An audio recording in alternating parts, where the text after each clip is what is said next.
아멘. 말씀은 열왕기상 4장 1절에서 6절 말씀입니다. 열왕기상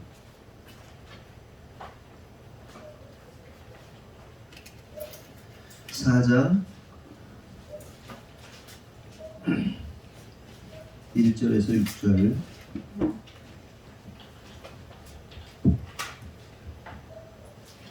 열왕기상 4장 1절에서 6절 말씀입니다. 한 절씩 교독하겠습니다. 솔로몬 왕이 온 이스라엘의 왕이 되었고 그의 신하들 시사의 아들 엘리호렙과 아히야는 서기관이요 아힐루스의 아들 여호사밧은 사관이요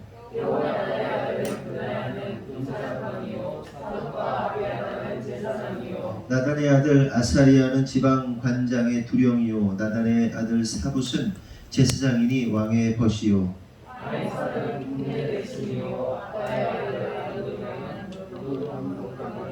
아멘. 네.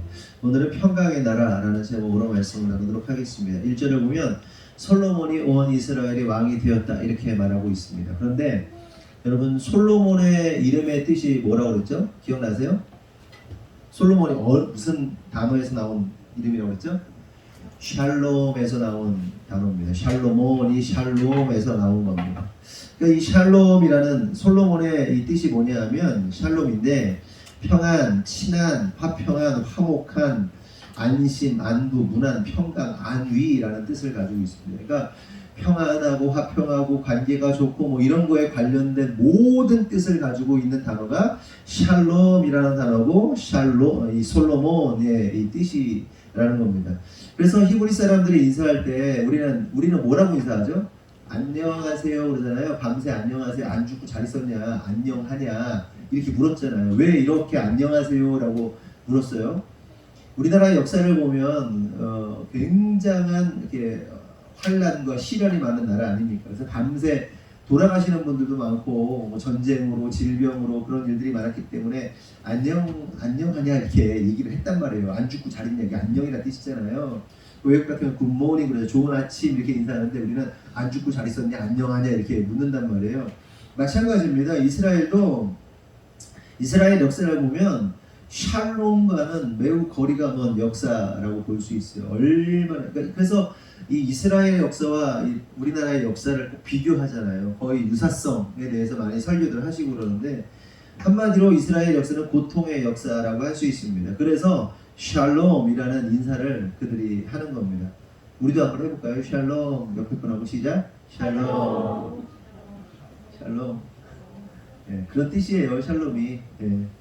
그런데 가장 참으로 여기서 흥미로운 사실이 뭐냐면 평강이라는 뜻의 이름을 가진 이 솔로몬이 왕이 되었을 때 이스라엘 역사상 가장 평안하고 가장 안전하고 가장 화평한 시대를 구가했던 것을 우리가 볼 수가 있다는 겁니다. 하지만 그렇다고 해서 우리가 잊어서는 안 되는 중요한 사실이 있는데 이스라엘이 누리게 되는 이 평안, 그 전무후무한 이 평안을 누리게 된 것은 솔로몬이 잘나서가 아니라 하나님께서 솔로몬에게 지혜를 주셨기 때문에 그러니까 이 이스라엘의 평강, 이스라엘의 샬롬은 솔로몬의 능력이 아니라 누구의 능력이다? 하나님의 능력이라는 사실을 우리가 잊지 말아야 하는 겁니다. 그러면 여기서 우리가 한 가지 생각해 볼 사실은 어떻게 솔로몬 시대에 이스라엘이 이러한 전무후무한 평강, 샬롬을 누리게 되었는가 하는 겁니다. 이에 대한 힌트가 1절에서 6절에 나옵니다. 우리가 읽었지만 제가 다시 한번 읽어보면 솔로몬 왕이 온 이스라엘 왕이 되었고 그의 신하들은 이러하니라. 사독의 아들 아사리야는 제사장이요 시사의 아들 엘리호압과 아히야는 서기관이요 아힐루스의 아들 여호사밧은 사관이요 여호야다의 아들 분하야는 군사령관이요 사독과 아비아다는 제사장이요 나단의 아들 아사리야는 지방 관장의 두령이요 나단의 아들 사붓은 제사장이니 왕의 벗이요 아이살은 국내 대신이요 압다의 아들 아도니람은 노동 감독관이더라 이렇게 말하고 있어요. 근데 여기서 나오는 이 직분들이 나오는데 이 직분들은요 중요한 순서대로 이렇게 기록되어 있는 겁니다. 그러니까 서열이 높잖아요. 서열이 높은 순서들을 쭉 적혀 있는 것을 볼 수가 있는데 가장 먼저 누가 나오죠? 왕인 솔로몬이 등장을 하고요. 그 뒤에서 제사장이 나오는 것을 볼 수 있습니다. 그리고 그 다음으로 서기관, 사관, 군사령관 뭐 이런 사람들이 등장하는 거예요. 그런데 여기서 우리가 알아야 할 한 가지 중요한 사실은 왕 다음에 제사장이 언급되고 있다는 것인데, 우리가 서열의 개념으로 보면 왕이 가장 높은 것으로 우리가 여겨지잖아요. 그렇죠? 순서적으로 보면 왕이 가장 먼저 나왔기 때문에 왕이 서열이 1위다 이렇게 생각을 할 수가 있는데, 그리고 그 다음에 제사장이 나오거든요. 그 다음에 제사장이 서열 2위 이렇게 볼 수가 있지만, 사실은 왕과 제사장은 동급이라는 사실을 우리가 알아야 됩니다.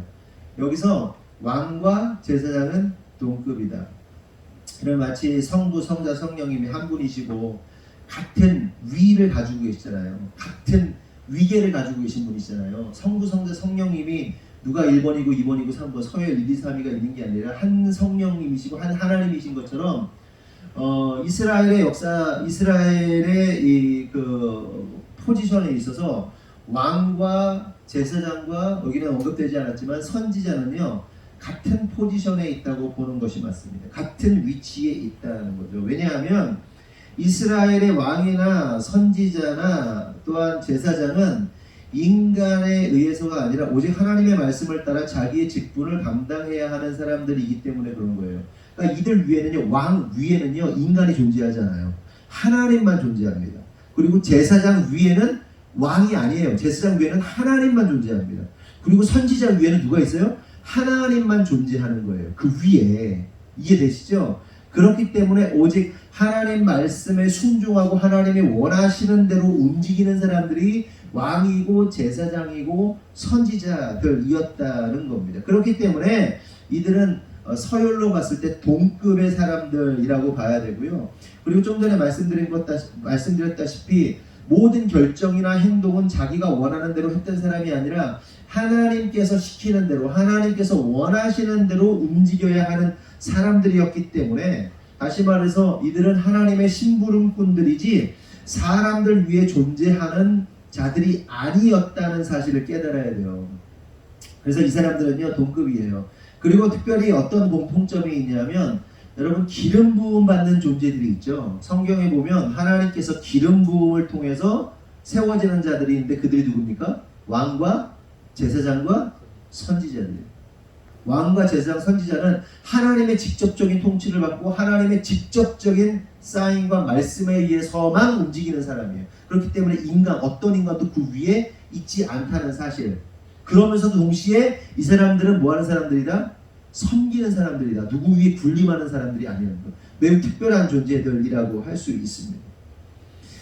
그런데 여기서 우리가 주목해 볼 사실은 왕과 제사장과 선지자가 각각 자신들에게 맡겨진 역할과 기능을 온전히 감당하였고, 더 나아가 각각의 지도자들과 백성들조차도 자신의 책임과 직분에 최선을 다한 나라가 바로 어떤 나라였냐? 솔로몬 왕국이었다는 거예요. 그러니까 지도자들로부터 왕과 선지자와 제사장과 그 밑에 있는 그 수많은 위정자들과 또한 지방의 두령들과 지방에 있는 각각에 맡겨져 있는 모든 사람들이 뭐랬다? 하나님으로부터 받은 자신의 직분과 역할을 충실히 감당했다는 거예요. 그렇게 충실히 감당함으로써 어떤 결과가 나오게 되는 거예요? 이스라엘이 역사상 전무후무한 샬롬, 전무후무한 평강을 누리고 있다는 사실을 우리가 주목해야 한다는 겁니다.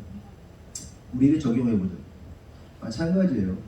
우리가 각각의 직분이 있습니다. 교회에서 부르는 뭐 집사 직분, 권사 직분, 장로 직분도 있고, 또한 뭐 여선교회 회장, 남선교회 회장도 있고, 그리고 각각의 이 봉사를 맡은 어떤 역할도 있고, 또 하나님께서 어떤 부르심을 주셔서 뭐 기도를 하기도 하고 봉사를 하기도 하고 각각의 역할들이 있단 말이에요. 하나님으로부터 받은 비전들도 있고 어떤 섬김의 역할들이 있단 말이에요. 그것이 유형의 것이든 무형의 것이든 우리들이 알고 있는 것이든 모르고 있는 것이든 간에 하나님께 부어주신 역할들을 최선을 다할 때, 감당할 때, 그것을 사명으로 여길 때 어떠한 결과가 나타나게 되는 거예요? 그곳 안에 샬롬이 임하는 거예요. 샬롬. 평강이 임하게 되는 거예요. 그래서 하나님께서 기름 부으시는 교회, 하나님께서 역사하시는 교회, 하나님께서 기뻐하시는 교회는 뭐예요? 각자가 맡은 바 사명을 충실히 감당한다는 겁니다. 아멘이십니까? 아멘. 그럼 반대로 뒤집어 보세요. 안 되는 교회, 무너지는 교회, 예? 사람이 붙지 않는 교회, 뭐 하는 거예요? 각자의 역할을 생명 다해 하고 있지 않다는 것을 의미하는 겁니다. 그럼 어떤 일이 생기는지 아세요? 큰 교회든 작은 교회든, 특별히 큰 교회들 깔려고 하는 게 아니라 큰 교회들 안에는요 허수가 많잖아요. 실제로 섬기고 실제로 기도하고 실제로 섬기는 자들보다는 그 뒤에 숨어서 자기를 숨기면서 피해 다니는 사람들이 굉장히 많단 말이에요. 허수가 많단 말이에요. 그런 교회들이 평안해야 할 텐데 평안하지 못한 이유가 뭐라고요? 자신의 역할과 직분을 다하지 않기 때문이라고 제가 말씀드렸죠. 그런데 겉으로 보면 평안한 것처럼 보이고 겉으로 보면 잘 돌아가는 것처럼 보이는 경우도 있어요. 그때는 뭐가 돌아가는 거냐면 시스템이 돌아가는 거예요. 시스템. 회사가 시스템에 의해서 돌아가잖아요. 프랜차이즈, 맥도날드가, 롯데리아가 뭐에 의해서 돌아가요? 시스템에 의해서 들어가잖아요. 교회들이 시스템에 의해서 돌아가는 경우들이 매우 많습니다. 그러면요 평안해 보이고요, 잘 되는 것처럼 보이고요, 승승장구하는 것처럼 보여요. 근데 이미 그 시스템이 들어가는 교회는요 생명력을 잃어버린 교회예요. 선한 것이 나올 수 없어요. 크다고만 그럴까요? 작다 하더라도 시스템이 돌아가면 성령의 역사 안에서, 자유로운 역사 안에서 이것들이 서로 유기적인, 그러니까 우리 모두가 생명체잖아요. 유기적인 관계 안에서 그 합력하여 선을 이루는 역사가 있을 때는요 하나님의 놀라운 생명력이 넘치는데, 그렇지 않으면 어떻게 돼요? 겉으로는 돌아가는 것 같지만 좋아 보이지만 생명력을 잃게 된다는 겁니다. 결국 그렇게 솔로몬 왕국이 각각의 직분, 각각의 역할, 왕은 왕의 역할을 하고 제사장은 제사장의 역할을 하고 선지자는 선지자의 역할을 함으로써, 그리고 그 밑에 있는 모든 사람들이 직분을 감당함으로써 전무후무한 평강을 누리고 부를 누리고 엄청난 그 역사를 누리게 되었다는 것을 우리가 알 수 있습니다. 그러면서 이와 관련해서 7절에서 19절을 보면, 성경을 혹시 다 덮으셨나요? 오늘은 좀 성경을 펴면서, 원래는 4장 전체를 읽어야 되는데 시간이 너무 많이 잡아먹어서 이렇게 중간중간에 같이 읽으면서 좀 우리가 보도록 하겠는데요. 4장 7절에서 19절을 우리 함께 교독하도록 하겠습니다. 열왕기상 4장 7절에서 19절 찾으셨어요? 네, 한번 교독합시다. 솔로몬이 또 온 이스라엘의 12지방 장관을 두매 그 사람들이 왕과 왕실을 위하여 양식을 공급하되 각기 1년에 한 달씩 양식을 공급하였으니, 마가스와 사알빔과 베세메스와 엘론 벳 하나네는 벤데겔이요,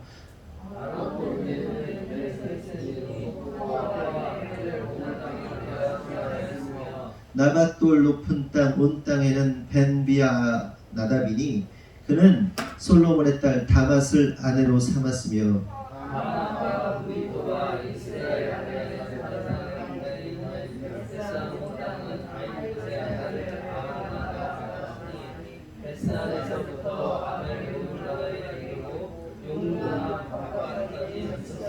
길르앗 아모세는 벤게벨이니 그는 길르앗에 있는 므낫세의 아들 야일의 모든 마을을 주관하였고, 또 바산 아르고베 땅에 성벽과 높이장 있는 60개의 큰 성읍을 주관하였으며,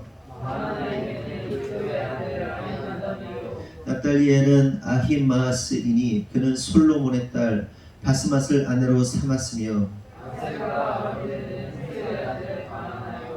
이사갈에는 바루아의 아들 여호사밧이요,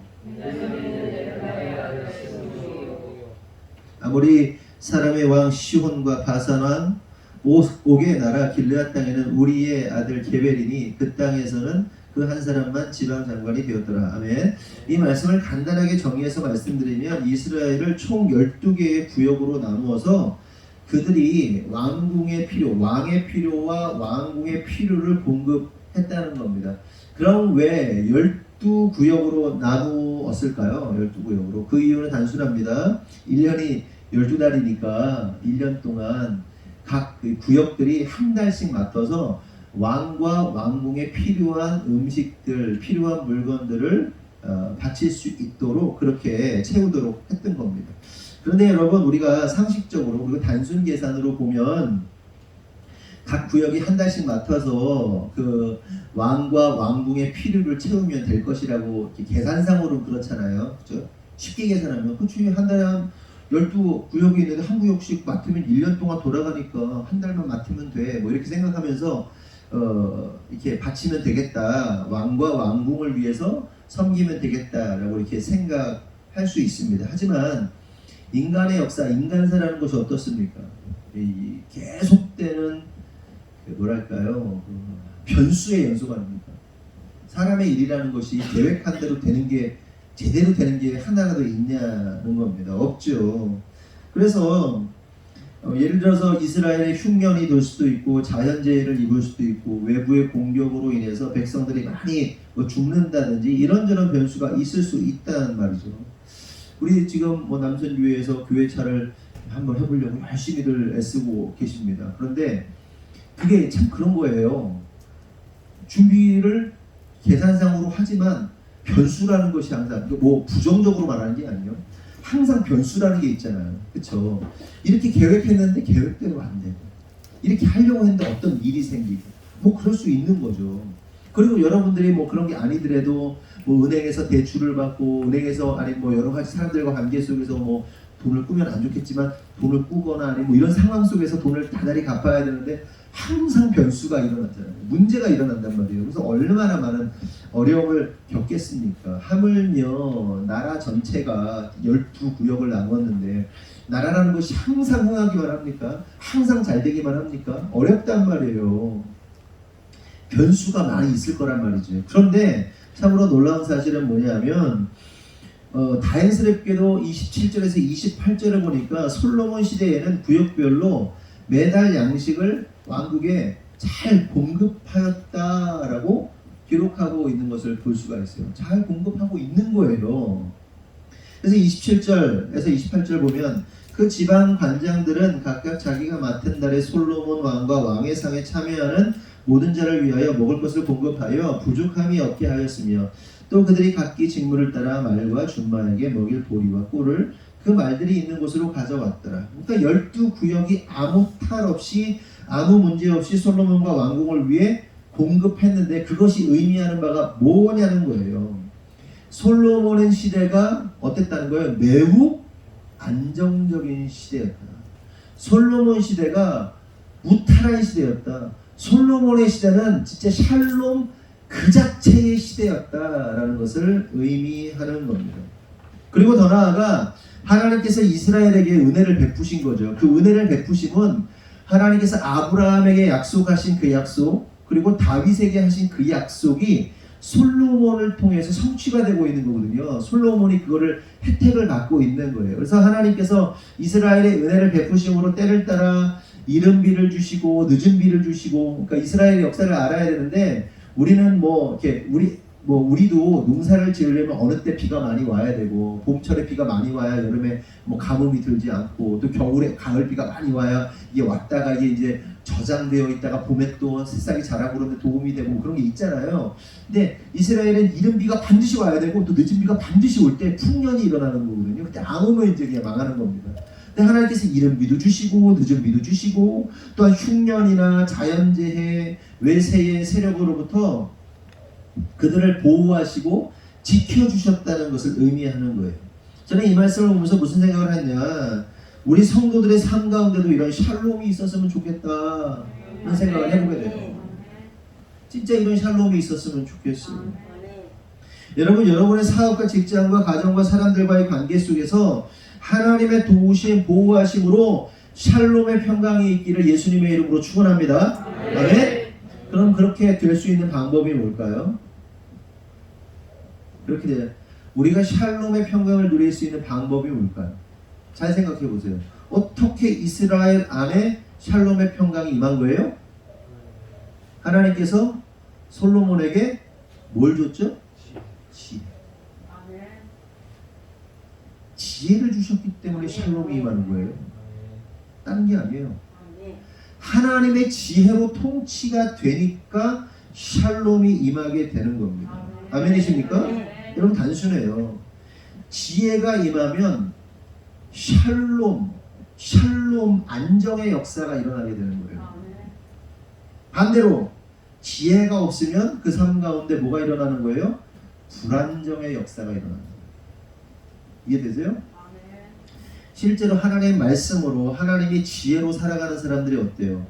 위기는 똑같이 와요. 네? 저에게도 위기가 오고요. 여러분들에게 위기는 똑같이 와요. 근데 샬롬, 그러니까 말하면 하나님의 지혜를 받으면 그 온 것들이 어떤 결과물들을 보게 되는 거예요. 하나님의 지혜로, 하나님의 지혜 주시는 대로 판단하고 행동하면 어떻게 돼요? 같이 위기가 오지만 이 사람의 스테이블입니다. 안정화가 되는 거예요. 네? 그러나 이 사람에게 하나님의 지혜가 없으면 어떻게 돼요? 불안, 엉망진창, 꼬임, 스텝 꼬여가지고 엉망진창 되는 거예요. 핵심이 뭡니까? 샬롬의 핵심이 지혜예요. 지혜.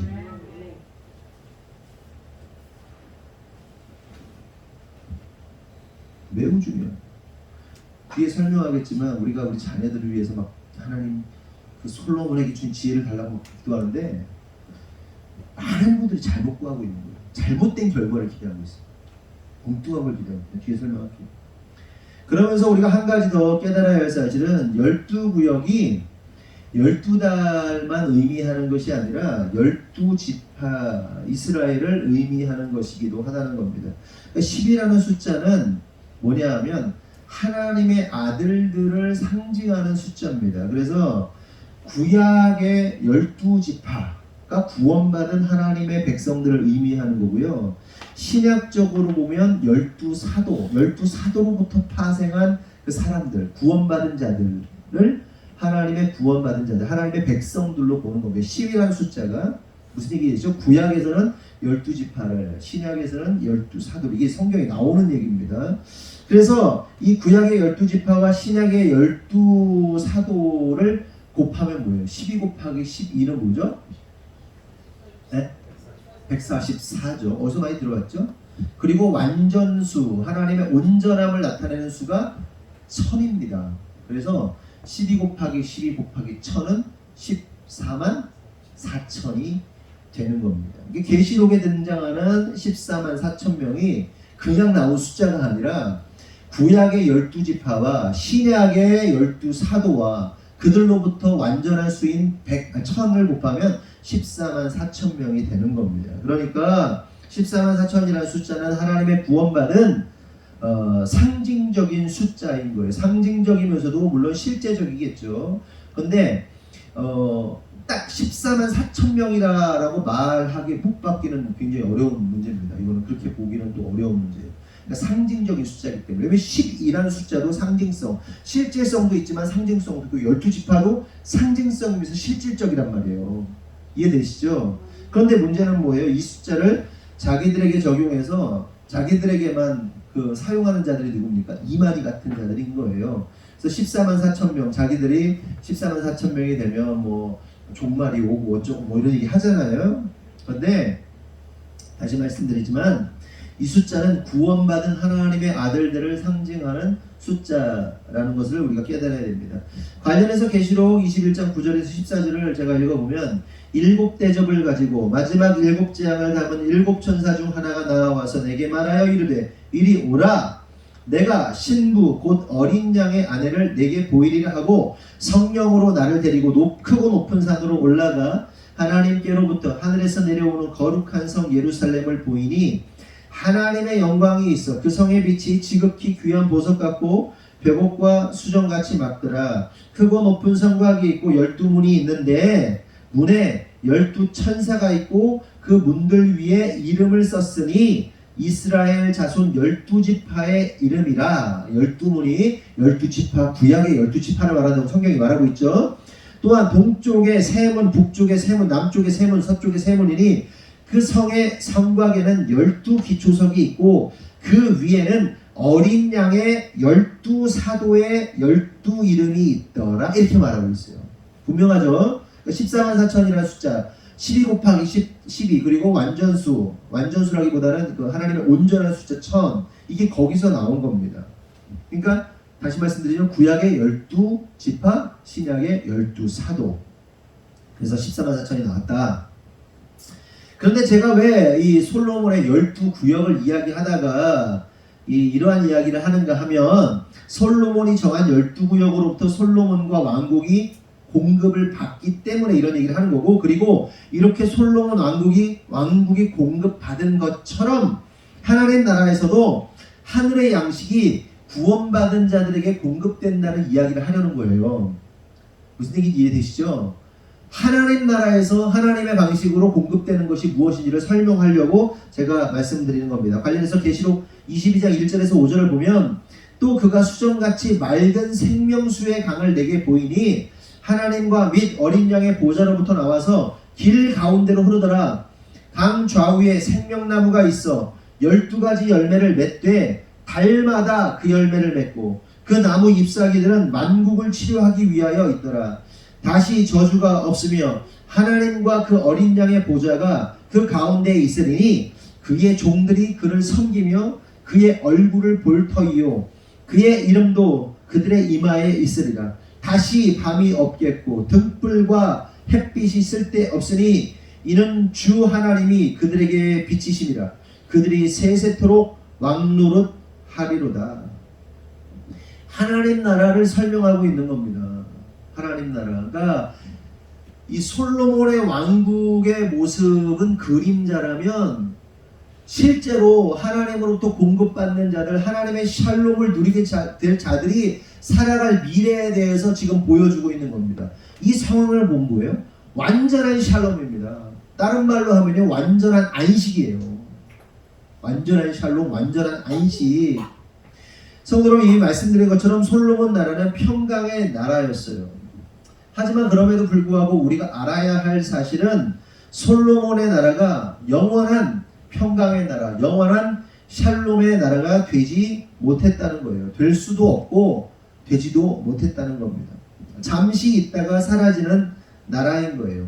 그리고 실제로 솔로몬이 나중에 어떻게 합니까? 범죄합니다. 우상을 숭배하고 우상 숭배하는 여인들을 받아들입니다. 그래서 그 나라가 어떻게 되죠? 파괴되고 분열의 나라가 되고, 평강의 나라가 아니라 분열의 나라, 고통의 나라, 슬픔의 나라가 되는 것을 볼 수가 있어요. 그러므로 우리가 여기서 깨달아야 할 중요한 사실은 뭐냐면, 참된 평강의 나라는 오직 왕이신 예수 그리스도, 그 왕이신 예수 그리스도에 의해서 다스려지는 나라라는 것을 우리가 깨달아야 한다는 거예요. 솔로몬 왕국이 그렇게 평강을 누리고 어마어마한 축복을 누렸지만 결국 이 또한 무너진 거예요.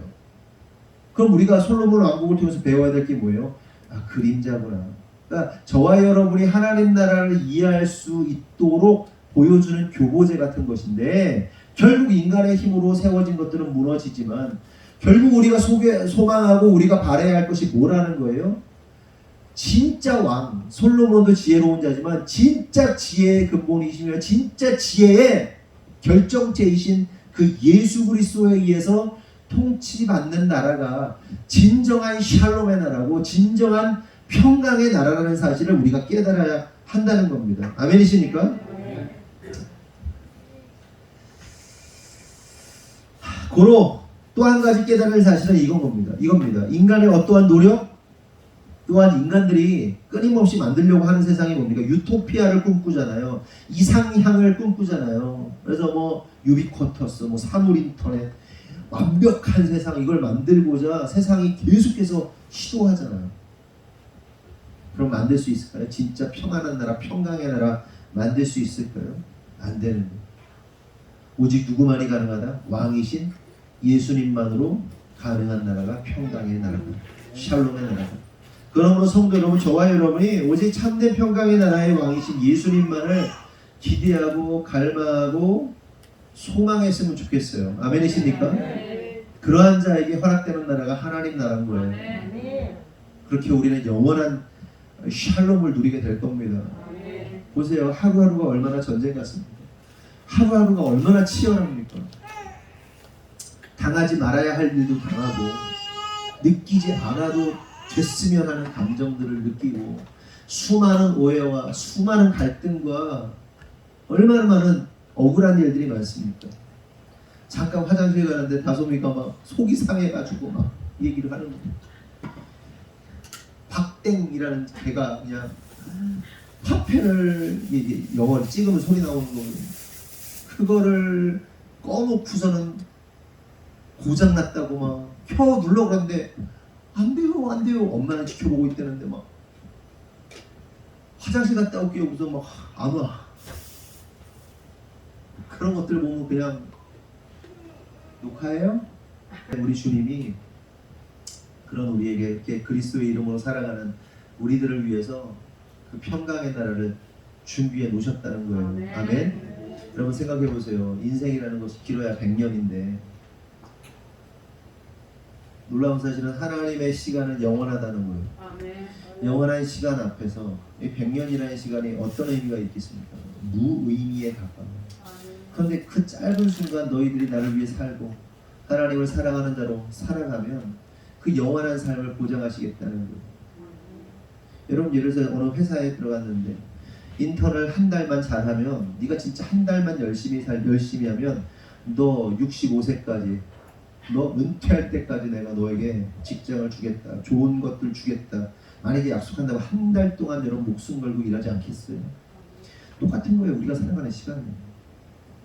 하나님께서 기회를 주고 계신 거예요. 말씀을 주시고 이렇게 살아가. 너에게 엄청난 것이 걸려 있어. 기대해도 좋아. 그런데 그 짧은 시간을 견디지 못하는 거예요. 나의 즐거움, 나의 욕심, 나의 만족, 나의 그 욕심 채우려고 미쳐가지고 눈이 뒤집어져가지고 산단 말이에요. 우리가. 그러므로 성도 여러분, 그 영원한 나라 소망하시고 지금 이 땅에서의 삶이 때론 힘들고 어렵고 고통스러워도 견디십시오. 아멘. 주님 거짓말하시는 분이 아니세요. 그렇게 솔로몬 시대는 솔로몬이 받은 지혜로 인해서 이스라엘이 이 평강을 누리게 되는 겁니다. 그러니까 지혜가 이스라엘과 백성들의 삶을 샬롬으로 이끌었던 거예요. 그런데 반복적으로 말씀드리지만 잊지 말아야 할 것은 솔로몬이 받은 지혜가 솔로몬의 것이 아니라 누구 것이다? 하나님의 것이다 라는 겁니다. 그러므로 우리가 깨달아야 할 사실은 매우 중요한 핵심은 솔로몬이 받은 지혜의 핵심은 뭐냐? 평강의 나라가 유지되고 백성들 안에 샬롬의 평강이 흐르는 거예요. 그러니까 솔로몬이 지혜를 받았어. 하나님이 지혜를 주신 목적이 뭐예요? 이스라엘 민족, 이스라엘 나라를 샬롬으로 이끄는 거예요. 재판하는 능력을 달라고 한 게 뭐예요? 그 누구도 억울함 없이 샬롬의 평강을 누리게 하기 위해서 그 지혜 달라고 하는 거예요. 솔로몬이. 그러니까 이 지혜가 결국 뭘 해야 되는 거예요? 지혜는 샬롬을 만들어내는 거예요. 그 지혜는 샬롬으로 귀결되는 거예요. 이해되시죠? 그런데 많은 사람들이 어떻게 생각합니까? 그 지혜로 돈 많이 벌고 성공하고 잘 나가고 자기 꿈 이루고 위기에 빠졌을 때 그 지혜로 아주 뱀처럼 빠져나가고 이런 걸 생각한단 말이에요. 다시 말씀드려요. 하나님께서 솔로몬에게 지혜를 주신 이유와 목적이 뭐라고요? 뭐라고요? 샬롬. 지혜의 결론은 뭐다? 샬롬이에요. 샬롬. 많은 사람들이 믿는다 하는 사람들이 자녀들을 위해서 기도하죠. 우리 성도들도 기도합니다. 그거를 뭐 비난하려고 깔려고 하는 게 아니에요. 우리의 목적과 의도를 분명하게 오늘 깨닫고 그렇게 맞춰야 된다는 얘기를 하려고 하는 겁니다. 자녀들에게 하나님 솔로몬과 같은 지혜를 주십시오. 솔로몬과 같은 지혜를 주십시오라고 기도합니다. 그런데 대부분 그 기도할 때 원하고 바라는 것이 뭐예요? 성공하고 공부 잘하고 부자 되게 하는 지혜를 바라고 있습니다. 물론 하나님은 솔로몬에게 지혜를 주셨죠. 근데 지혜를 주시면서 뭐도 주십니까? 부함도 주세요. 네? 그에게 엄청난 재산도 주세요. 엄청난 권력도 주세요.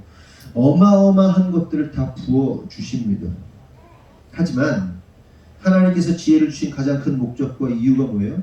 개인의 성공이나 부귀영화가 아니라 샬롬의 평강, 샬롬, 평안, 이것을 잊으시면 안 돼요. 그래서 자녀들에게 지혜를 달라고 기도할 때 바라야 할 것은 샬롬인 것이고 또한 그 기도가 응답되었음을 확인할 수 있는 방법도 뭐다? 샬롬이라는 거예요. 그래서 자녀에게 진짜로 하나님의 지혜가 임하면, 그리고 성도들에게 진짜 하나님의 지혜가 임하면 어떤 일이 발생할까요? 네?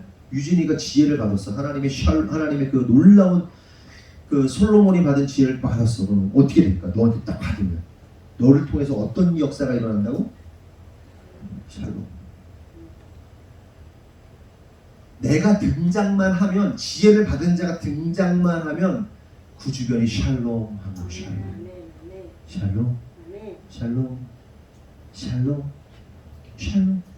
그 사람만 가면 샬롬이 일어나는 거예요.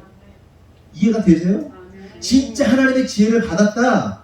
그럼 그 사람을 통해서 샬롬이 일어나는 거예요. 수많은 그 거짓들이 처음에는 샬롬이 일어날 때는 갈등이 있어요. 재판을 받으려면 갈등이 있죠. 갑자기 이러면 샬롬? 뭐 양마죠? 갈등이 있죠. 그렇지만 그 갈등 속에서 하나님의 샬롬이 그 모든 문제를 해결하는 거예요. 그 사람만 나타나면 평안이 임하는 거예요. 그 사람만 나타나면 문제가 해결되는 거예요. 그 사람만 나타나면 다툼이 사라지고 안전해지는 거예요. 그게 지혜가 임하는 거예요. 막 내가 위기에 빠졌는데 위기 탈출하고 막 이게 지혜가 아니고 그런 것도 있겠죠. 근데 진짜는 뭐다? 이 사람을 통해서 샬롬, 평강이 일어나는 거예요.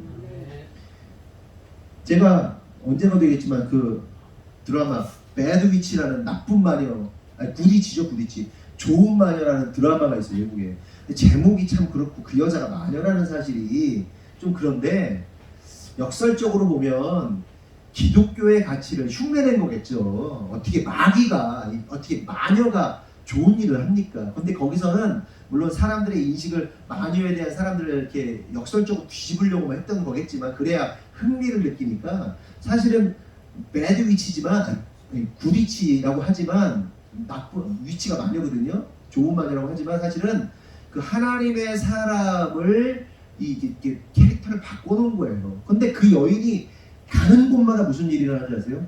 평강이 일어나요. 문제가 해결되는 거예요.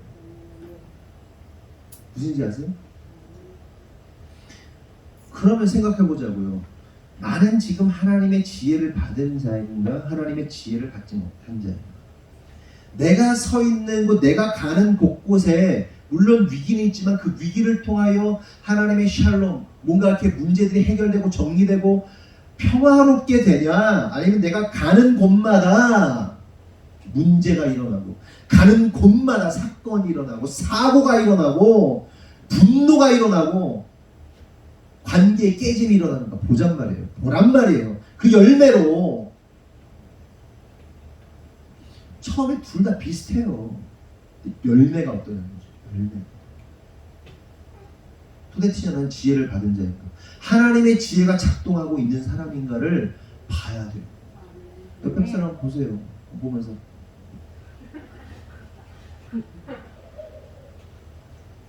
부부도 마찬가지예요. 내가 지혜를 받은 사람이라면요, 그 관계 또한 결국은 어떻게 되는 거예요? 회복돼요.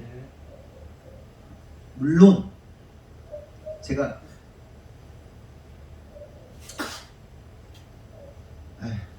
그렇습니다. 물론 어쨌든 어떤 진짜 피치 못할 이 아주 짧은 말로 표현할 수 없는 상황들과 환경이 있기 때문에 그걸 다 말할 수는 없지만, 어쨌든 분명한 사실은 하나님의 지혜를 받으면 역사가 일어나요. 평강이 일어나요. 솔로몬이 등장하는 곳곳마다 문제가 해결되고, 정말 명확한 판단이 일어나고, 명확한 피스, 명확한 샬롬이 일어나는 걸 보게 되잖아요. 그게 하나님의 지혜의 결과라는 사실을 깨달아야 됩니다. 그러므로 성도 여러분, 자녀들을 위해 기도할 때요, 하나님 지혜를 주세요, 우리 자녀들에게 솔로몬의 지혜를 주세요라고 기도하는 것은 결국 뭐예요? 하나님 이 아이를 통해서 하나님의 놀라운 그 샬롬이 나타나기 원합니다라는 기도가 되어야 되는 거예요. 아멘이십니까? 네? 그러면 그렇게 하나님의 지혜, 하나님의 샬롬으로 살아가는 사람이 있다면 그 사람한테 돈이 붙을까요, 안 붙을까요? 붙어요. 목적은 아니야. 당연히 붙어요. 아멘. 제가 할 얘기가 많은데 그 얘기는 금요철의 시간에 좀 들으시고요. 하나님의 역사 안에서 하나님의 뜻대로 살려 했던 목회자의 삶과 그냥 자신의 삶을 조금 방치한 목회자의 삶의 다른 모습을 요즘에 보게 되거든요. 기가 막히더라. 그냥 뭐 있어요. 금요철 때 좀. 그것도 얘기해보면 할 수 있으면 하세요. 근데 좀 할까? 그냥 선교단체까지 떠나가는 그런. 이거 물인가? 제가 요즘에 제 아내가 저한테 무슨 얘기를 하는지 아세요? 목사님 고속도로 타나봐. 딱 그런 얘기를 하는 거예요. 왜냐하면 저희가 너무 어려운 시절에 제 아내가 이게 뭐냐고, 삶이 뭐냐고, 목회하면서 엉망진창, 뭐 되는 것도 하나도 없고 뭐 사람이 모이는 것도 아니고 뭐 그냥 좌절 절망의 연속일 때 뭐냐 그럴 때 걱정하지 마. 고속도로 탈 거야. 아멘. 그 얘기 했는데 안 믿었거든요. 그냥 제가 희망 고문 비슷한 게 한 거죠. 사실은 내가 고속도로 탔으면 좋겠다는 얘기인데 고속도로 탈지 안 탈지 못해요. 근데 요즘에는요 고속도로 타는 느낌이에요. 일이 진행되는 걸 보는데 그냥 막 막힘없이 뻥뻥뻥뻥뻥뻥뻥 뭐 하나 걸리는 거 없이 그냥 쫙쫙쫙쫙쫙 나가는데 아주 하나님의 역사하심을 진짜 금요철야 때 들으시기를 바랍니다. 아멘. 그 얘기를 들으시고요. 그러면서 22절에서 24절을 보니까 솔로몬의 하루의 음식물은 가는 밀가루가 30고루요 굵은 밀가루가 60고루요 살찐 소가 10마리요 초장의 소가 20마리요 양이 100마리이며 그 외 숫사슴 노루 암사슴 살찐 새들이었더라. 솔로몬이 그강 건너편을 딥사에서부터 가사까지 모두 그강 건너편의 왕을 모두 다스림으로 그가 사방에 둘린 민족과 평화를 누렸으니 이렇게 말하고 있어요. 그러니까 주변 나라들 다 모두 살린 거예요. 그냥 왕들 불러다가 뭐 얼마나 그냥 다 먹이고 손님들 다 먹이고 했는데 여기 보니까 밀가루 30고루, 굵은 밀가루 60고루, 이게 합하면 90고루죠. 이걸 계산을 해봤어요. 찾아와가지고 계산법으로 그랬더니 20톤에서 25톤의 밀가루입니다. 덤프트럭 있잖아요. 큰 덤프트럭이 25톤 정도 되거든요. 가득 채우는 거예요. 근데 빵이라는 게 어때요? 부풀죠. 몇 배로 엄청 부풀죠. 요만하면 이만하게 되잖아요. 빵을 그냥 덤프트럭 그냥 막 수십 대 놓은 만큼 만드는 거예요. 그거를 거기에 소 10마리, 양 100마리, 또 뭐야?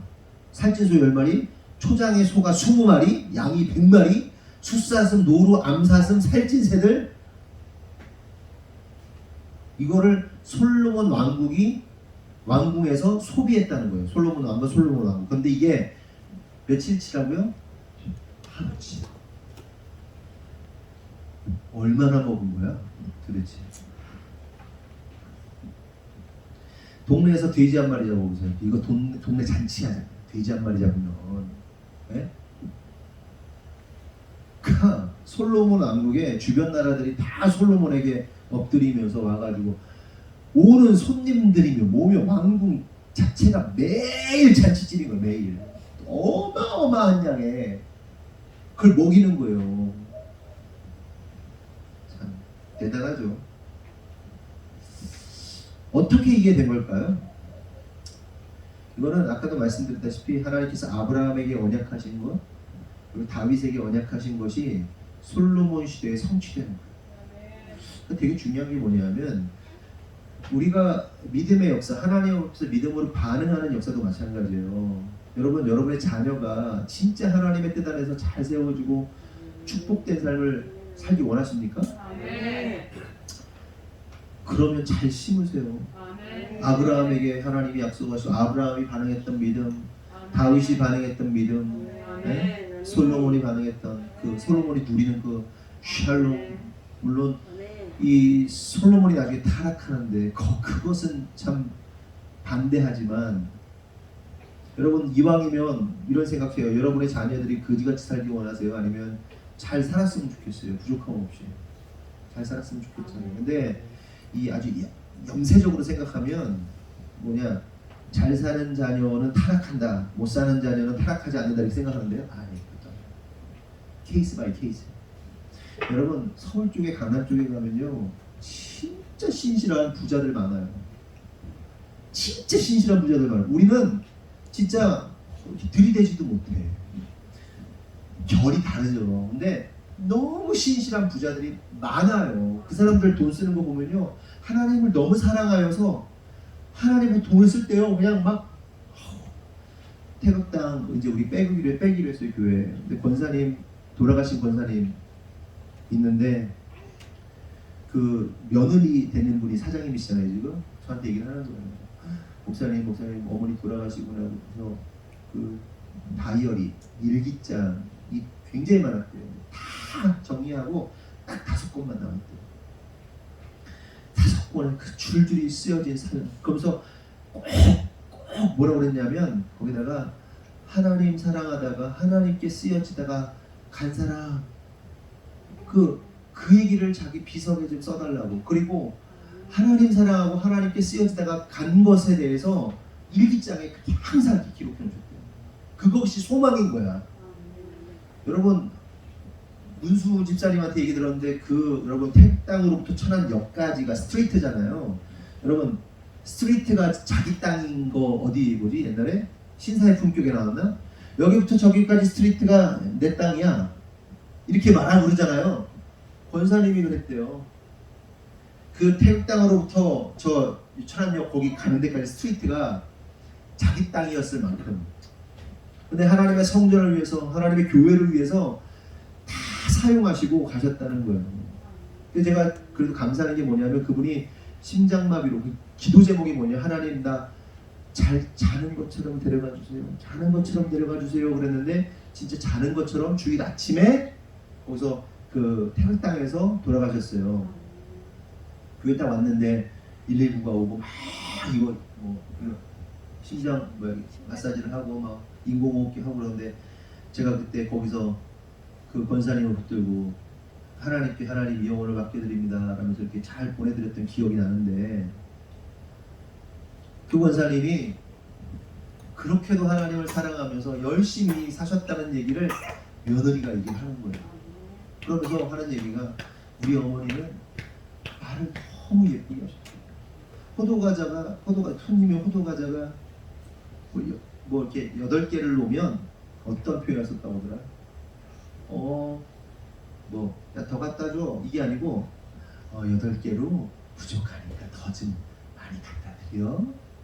그러니까 며느리한테 그런 식으로 얘기하시고, 그러니까 말도 너무 예쁘게 하시고 하나님을 사랑하는 사람들을 섬기고 막 이런 거에 대해서 며느리가 자기 시어머니 그렇게 얘기하기 쉽지 않거든요.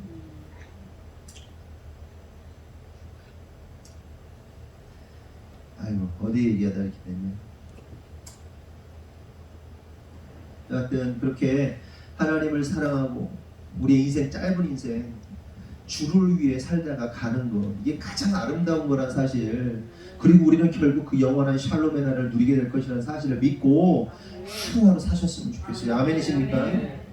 그러면서 마지막으로 솔로몬의 지혜가 어떠하였는지를 기록하고 있는데 26절에서 34절 보면 솔로몬의 병거의 말 외양간이 4만이요 마병이 12,000명이며 그 지방 장관들은 각각 자기가 맡은 달에 솔로몬 왕과 왕의 상에 참여하는 모든 자를 위하여 먹을 것을 공급하여 부족함이 없게 하였으며 또 그들이 각기 직무를 따라 말과 준마에게 먹일 보리와 꿀을 그 말들이 있는 곳으로 가져왔더라. 하나님이 솔로몬에게 지혜와 총명을 심히 많이 주시고 또 넓은 마음을 주시되 바닷가에 모래같이 하시니 솔로몬의 지혜가 동쪽 모든 사람의 지혜와 애굽의 모든 지혜보다 뛰어난지라. 그는 모든 사람보다 지혜로워서 예스라 사람 에단과 마홀의 아들 헤만과 갈골과 다르다보다 나음으로 그의 이름이 사각 모든 나라에 들렸더라. 그가 잠언 3,000가지를 말하였고 그의 노래는 1,005편이며 그가 또 초목에 대하여 말하되 레바논의 백향목으로부터 담에 나는 우슬초까지 하고 그가 또 짐승과 새와 기어다니는 것과 물고기에 대하여 말한지라. 사람이 솔로몬의 지혜를 들으러 왔으니 이는 그의 지혜의 소문을 들은 천하 모든 왕들이 보낸 자들이더라. 솔로몬의 지혜가 얼마나 어마어마했는지를 알 수 있습니다. 그런데 계속 말씀드리지만, 그런데 이 솔로몬의 지혜가 누구의 지혜라는 거예요? 하나님의 지혜라는 겁니다. 그런데 이런 하나님의 지혜로 오신 분이 계세요. 지혜의 끝판왕, 지혜 자체이신, 지혜의 결정체이신 분이 오십니다. 그분이 누구예요? 예수 그리스도. 예수 그리스도의 영이 누구시죠? 성령이에요. 고로 우리가 성령을 받으면 하나님의 지혜가 임하게 되는 겁니다. 아멘이시죠? 하나님의 지혜를 사용하셔야 돼요. 하나님의 지혜. 성령 충만을 구하고 하나님의 지혜가 작동하도록 성령께서 역사하시도록 계속 내어드려야 돼요. 아멘이십니까?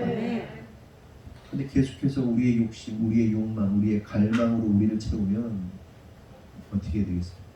성령의 지혜가 나타나는 것이 아니라 악마의 사단의 역사가 나타나게 되는 거 아니겠습니까?